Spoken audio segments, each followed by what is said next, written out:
Whoa, that's some powerful, oh. Headshot can. How sound.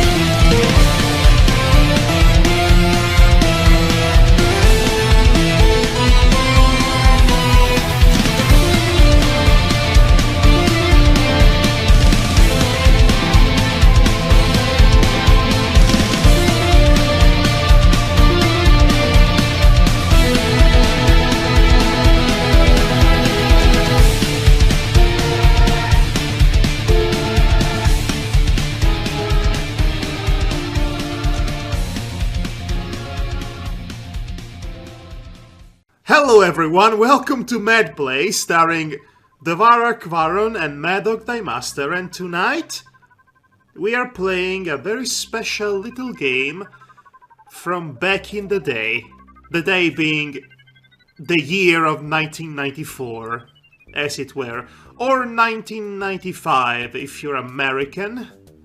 Yes, we're going to a bizarre adventure, so to speak. Okay, well, that's the American title. The title given to the original European version is Woodruff and the Schnibble of Azimuth. If by any chance you happen to be familiar with any of the words in that title, well, good for you, first of all.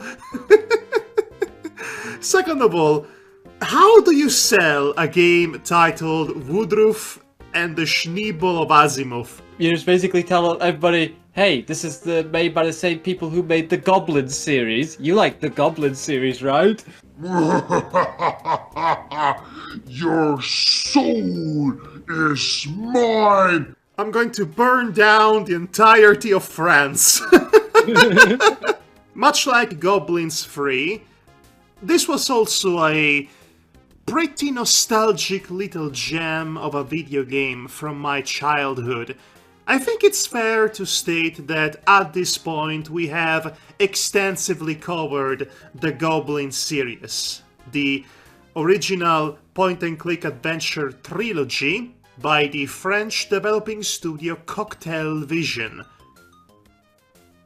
You don't say. We did cover those games slightly, yes. Yes, extensively. There is at least 12 hours worth of material on the subject. I played this game a little bit before I was ever exposed to Gobliiins 3.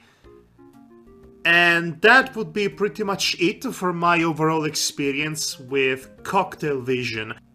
Cocktail Vision, for context, has been active since the mid-80s, and it closed down in 2005.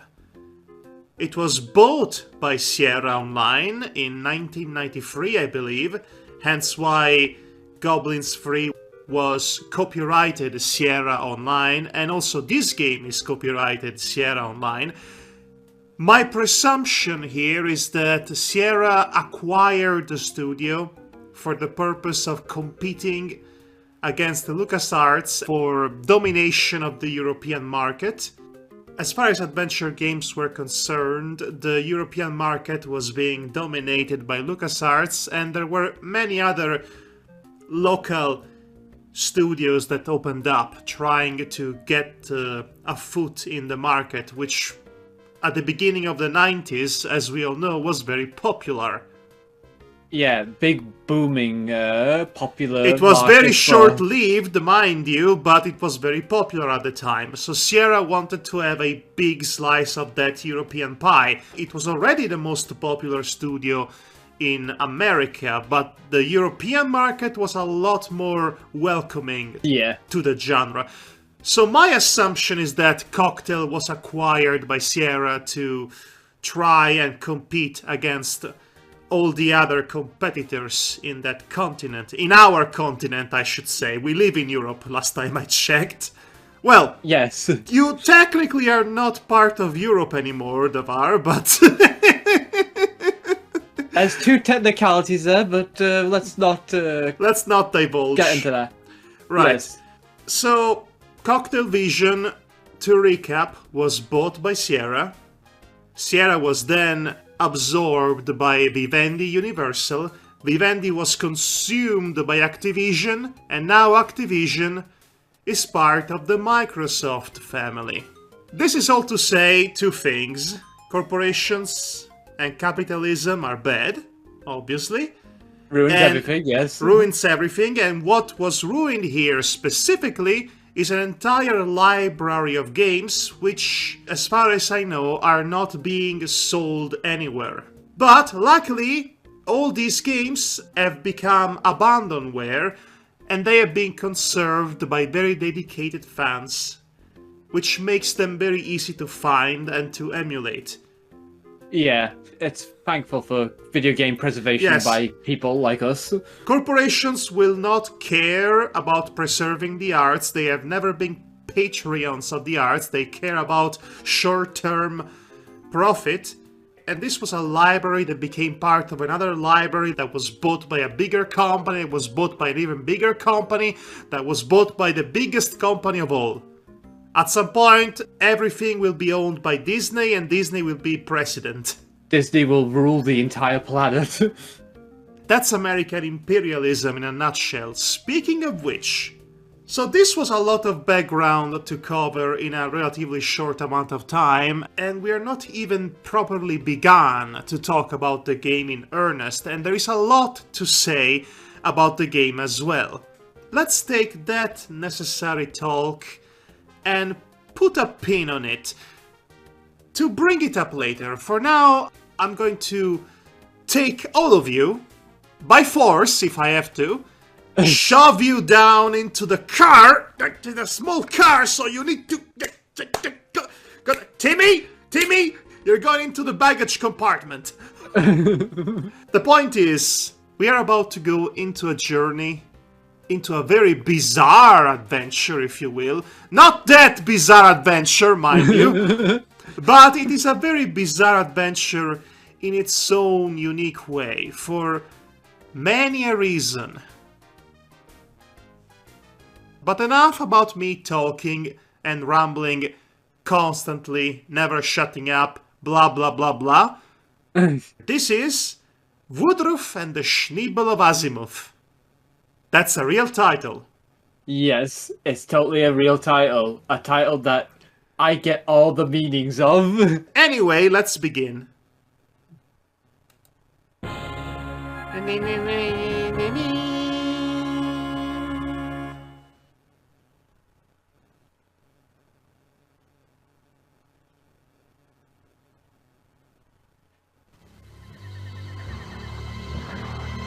At this time, the humans were finally able to leave the core of the Earth, where they were hidden away for several centuries to survive the radiations left by the last atomic conflicts. At the heart of the jungle, they discovered the Bozooks, a race of mutants who were living peacefully at the foot of a hill. The humans took possession of these places by force and built a city on the hill called...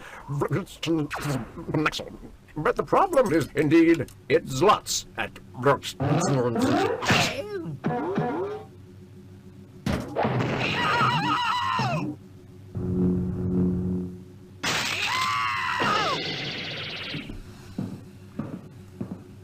So, Professor Azimuth, do we play with dolls now?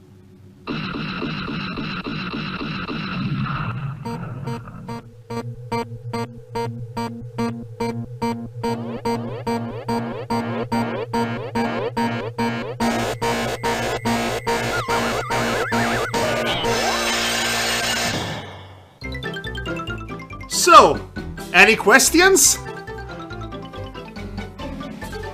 First one. Shoot. Why the bear? Really? That's your Yes. takeaway? The bear? Yes. Why did he kill the bear? The bear was innocent? Yes. I don't know, he's a douchebag. What else do you want me to say? Anyway, so yes, this is the game. Woodruff and the Schnibble of Azimuth is about colonialism, systemic oppression, social stratification, and racism.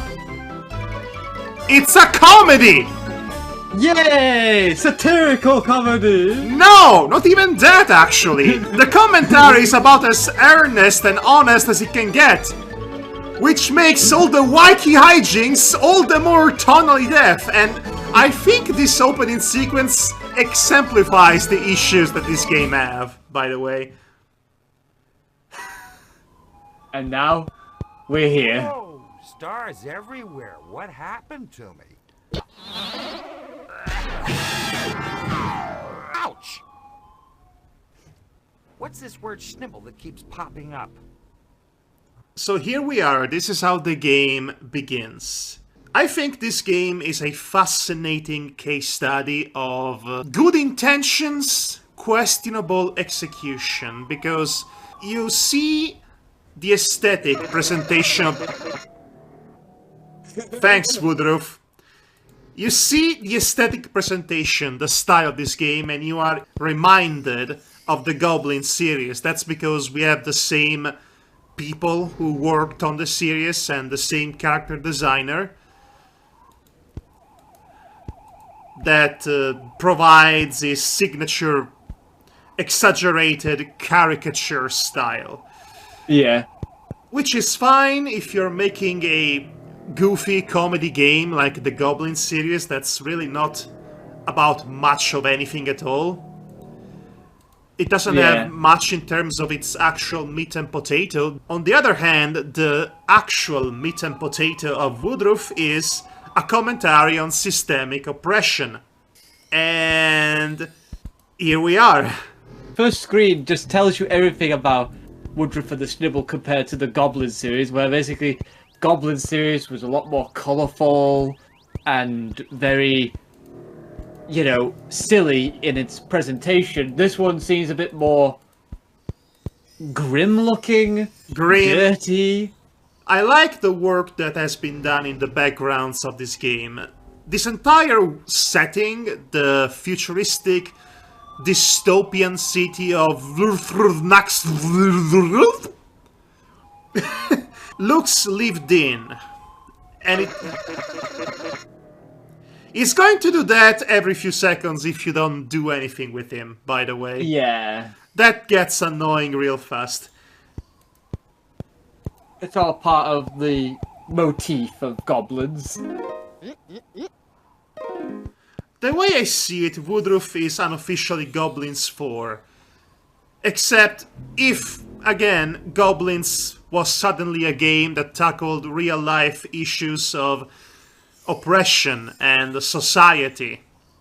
And make no mistake, I actually admire that the makers of this game seemingly had a lot to say about society. But on the other hand, the game doesn't really go deeper than just pointing out an injustice and having characters talk about it. Yeah. And I do believe part of that is because this is a point-and-click adventure game from 1994. It is not a sprawling, epic RPG that spans through several dozens of hours. This is 3 hours at best. As such, they couldn't really get all of that into it. So we get the more or less abridged version of a commentary of such nature. Ah, the Cliff Notes. And again, all of that clashes with the seemingly wacky tone. Woodruff's idle animations are an example of that. Yeah. Let's see. Looks like boots. Good. I'd like to wear something on my feet. Right. Oh yeah, you're about to say footless right now, but it's actually shoeless. He's shoeless, sockless, and definitely bootless. Hello, onlooker. Come closer. You have something there. I don't want to. Well, that's not creepy in the slightest. So, you might have heard some unsavory sounds from Woodruff just now. I believe those are the remnants of the original French dub. They are present in every edition of this game, which, by the way, was fully translated in both English and Italian, as far as I know. Yes, sir. That house behind us. Who does it belong to? It belongs My to- dear! He's a respected man known for his scientific work on time. Something must have happened here tonight. And can you tell me who I am? I don't know you. I've never seen you around here before. So the beginning of the game, in case that BC cutscene didn't give you the proper idea of what actually is happening, is that this Professor Azimuth was kidnapped by some guy who had a ninja with him, apparently. And this very much adult man was a child a few minutes ago. What's up with that, you might be asking? Oh yeah, totally. Well, I guess we're finding out. Dear friend, have you heard about the Schnibble yet? The Schnibble, of course. It's thanks to him that the best things can happen. Professor Azimuth discovered him for everybody's well-being. Uh-huh. He discovered the Schnibble. The Schnibble is some sort of messianic figure that the Buzuk, the oppressed minority, are waiting to see. Right. What happened in this house? I can't remember anything. I didn't see anything, but I heard that J.F. Sebastian knows about it. That's a philosopher's name if I ever heard one. I bet he wrote a book! Come closer. I like You have something there. Oh, I like how Woodruff has inconsistent voice acting. Like he has two different voice actors. yes, that's what I told you. I believe those are the original voice clips.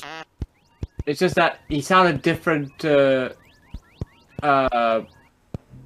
know, when one English track and different in another English. Is what I mean to say. Oh, I believe there are several versions, several English versions of Woodruff. No, the teddy bear. Right, so this is a main character with amnesia. I know, the old trope, we've seen it many times before, but I do love that the trauma of seeing his bear riddled with bullets has stayed with him, even if he doesn't have a clear memory of it. Yeah. This button is a memento not just to his teddy bear, but to his tragically lost childhood. Yeah. So keep that in mind for when we have to use this button. Hey, I've never seen you around here before.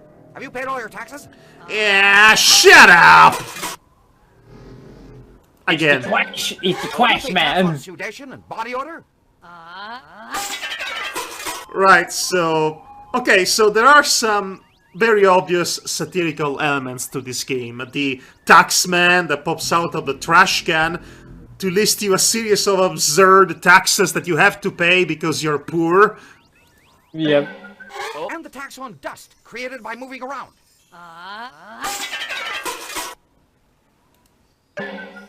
And the tax on shadows, created by your body mass.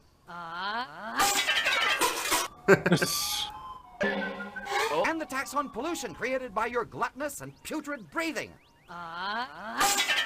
That's excuse me, good sir. That's not how science works with pollution. Tell that to the lawmakers. By the way, this seems like a Douglas Adams joke, if you ask me. Hey, I've never seen you around here Okay. before.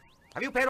So I don't know if this is an issue with the emulator that we are using, but some of the audio clips appear to be slightly cut at the beginning.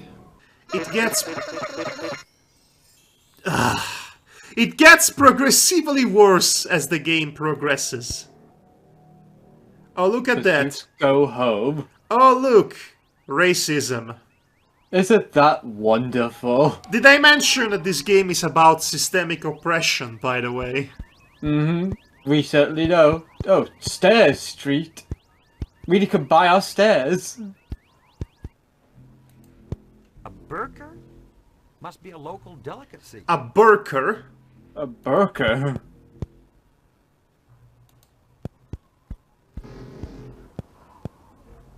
there's a nice bazooka cut that I'd love to put my hands on.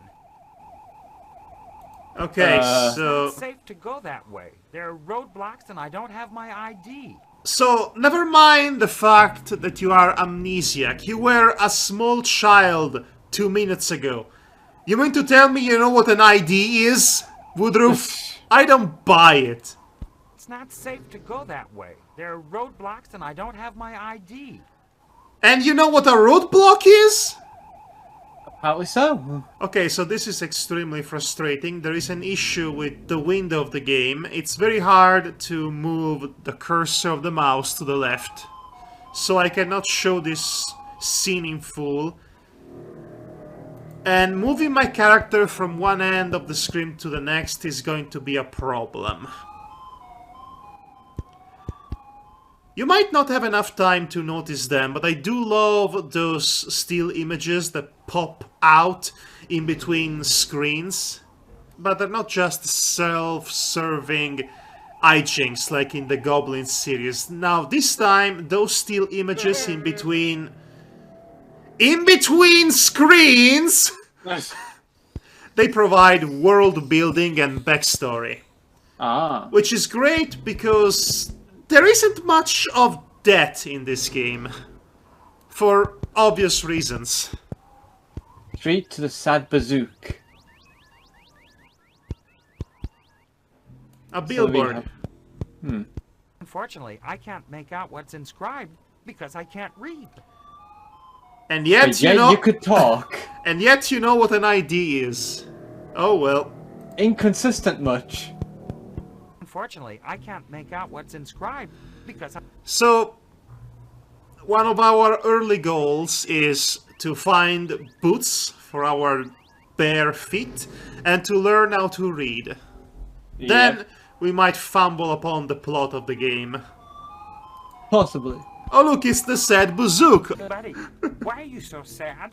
We bazooks are being oppressed and exploited in this city. Well, with that attitude... So, this is the very first proper instance of a character telling you that there is oppression in this world. There are going to be many characters telling you all about the oppression in the world. And there is going to be seldom few instances in which the oppression is actually shown, thankfully. Like I said, the setting in this game is very fascinating and well put together, aesthetically. I'm new in this town. Can you tell me how to find my way around here? Bad, very bad. The food is atrocious, and the water is not even drinkable. The humans that govern burden us with many taxes and obligations. Oh, there's colonialism for you. Well, nobody complains? You don't fight back? Impossible. Our king has been completely incapacitated by the humans.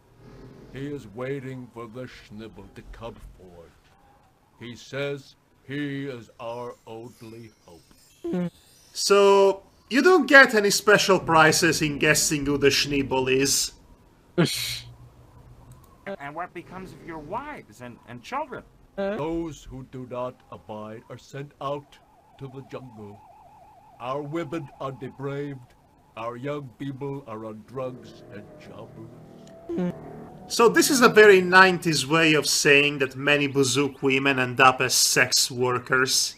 Don't worry, we will be seeing them. Yeah. So this is a children's game, right? I think it's good that people wanted to teach children about oppression, about systemic oppression and racism, and how all of those things work within the cogs of society. That's great, that's important to learn that at an early age, if you ask me. Still, it's a children's game, so, you know, we have to have wacky shenanigans and hijinks to counterbalance all the serious stuff. It's the Disney's Hunchback of Notre Dame's approach, if you will. Why you got it? Do you live in this neighborhood? Indeed. but I've never seen you there before. And the Schnibble knows how good I am at remembering faces. I can remember every single face I have met, may it be only once. You know the Schnibble? Yes, he embodies all that is beautiful and harmonious in us. Fascinating. So this is how a Bozook looks like. Yeah. There are also humans in the slums. This isn't just a ghetto for Bozooks. Essentially, all the poor are grouped together, stratified in the lowest part of the city, while the rich are up above. Being rich. Being rich, exactly. Living off the incessant taxation of the poor. Boy, imagine a society working like that. Yeah. Azimuth. Heard of him? Certainly. He is a learned person with an attractive physique. It's rare. It's rare, apparently. Hello, Very Lisa. rare. Do you live in this neighborhood? Indeed. Okay, But it's there before. repeating, I And cannot the skip Schnibble knows it. how good I am at I think you can if you press I the can escape remember key. every- Sometimes it works, sometimes it doesn't. Bridge of the slums. Okay, let's have a stroll to the bridge. A very long stroll. I cannot go faster than this.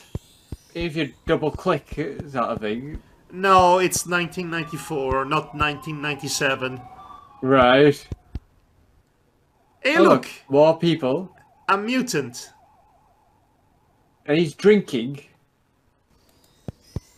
Let's talk to him.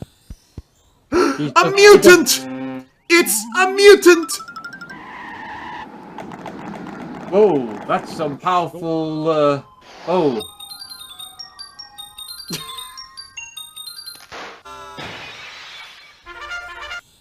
And now we're down here. This game sure loves its stock sound effects, doesn't it? Yeah, I heard a lot of them already. It abuses them. It goes out of its way to have them. Right, so, I'm sorry, this is the 10th tangent that I'm about to start, but I Yeah. have to. What are mutants in this game?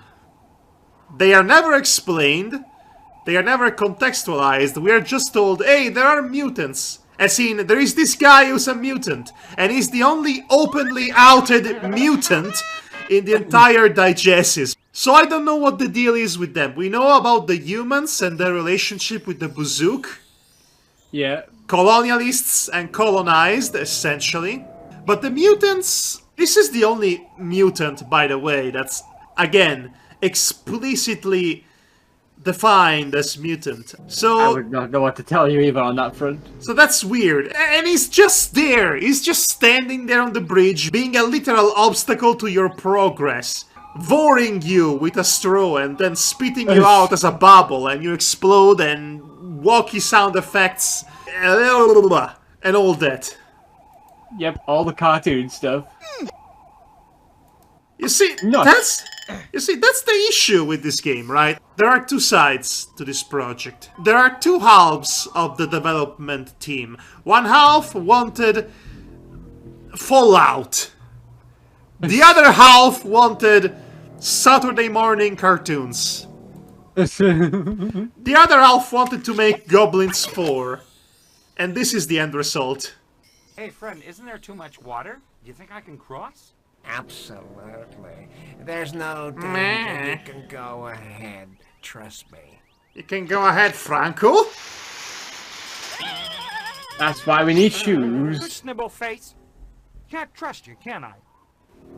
Okay, so we cannot progress this way. At this point in time, what would you do, Dabar? Let's see. Well, we have a nut and a button, and we obviously need boots. So, I mean, I only know one boot, so wouldn't you throw the nut at the boot? Okay, you see, that's what the game wanted you to think would be the solution. Yes. I am tired of this already. I cannot have a conversation with you. You could go back all the way back to the beginning and throw the nut at the boot and see the nut fail to get the boot down. Yeah. You could do that, or you could do this.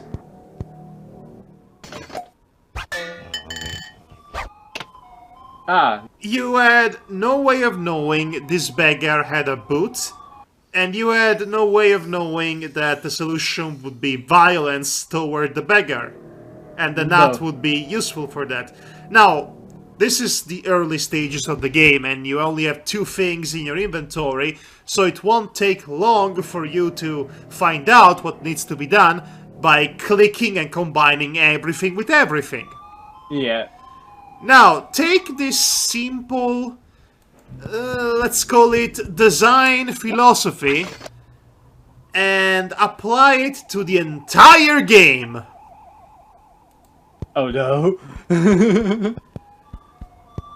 So, we discussed about, briefly, about the various inconsistencies with the tone, what it wants to be about versus its actual execution. Yeah. But there are other factors to consider, to be wary about when you start to play this game. In that Woodruff is a bit broken, isn't it? Somewhat. It's a bit of a mess. Not just in terms of the inane puzzle design that will remind you of Gobliiins 2. Use boot on boot. Yeah, that makes sense. This kind of makes sense, I suppose. Especially if it was your only option. Yes, again, when it is your only option, it's easy to figure it out. Oh, a picture of Azimuth or something. Well then, let's go back to the girl with photographic memory. Now that we have these boots, we can cross the toxic river of death. Yes, the acid river.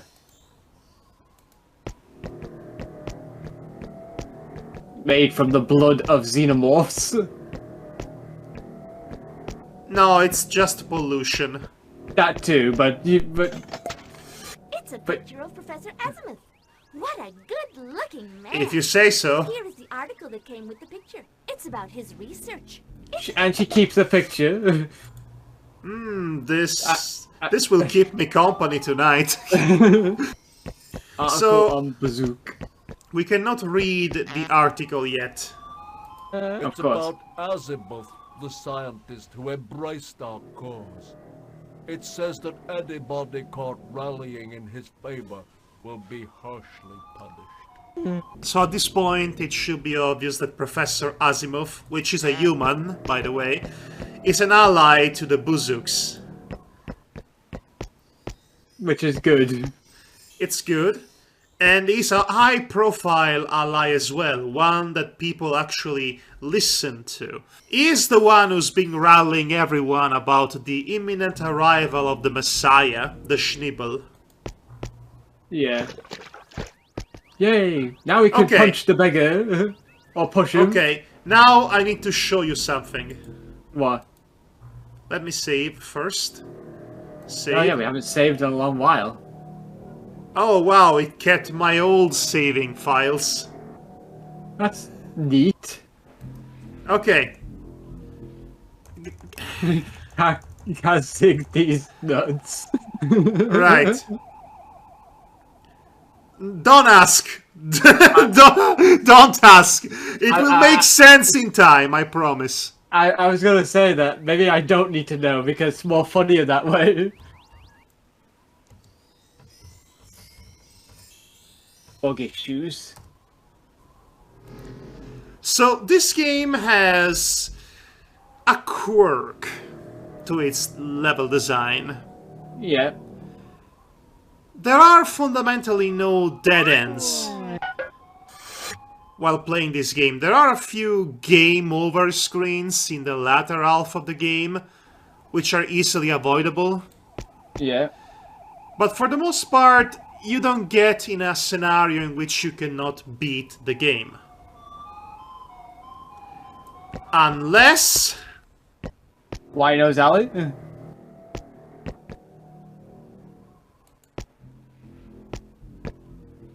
Ah.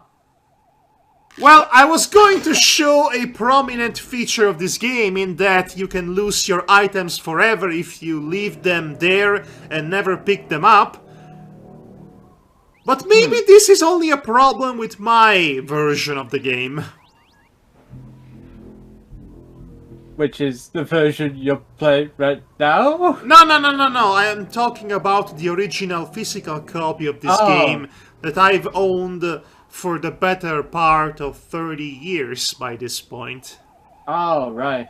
If I use an item and never come back to pick it up, leave it on the streets, so to speak, then it disappears. Someone steals it off screen. I think that's the canonical explanation for that, and you cannot beat the game when that happens. Would you like to see an Easter egg? Yeah, I like me Easter eggs. Hey, mutant. Mutant, sir? Oh.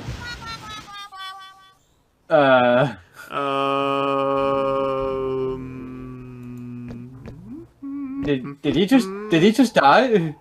Yes, we killed a man. We just killed a mutant, man. As far as I know, that was the only mutant around, so we extinguished an entire species. Oops!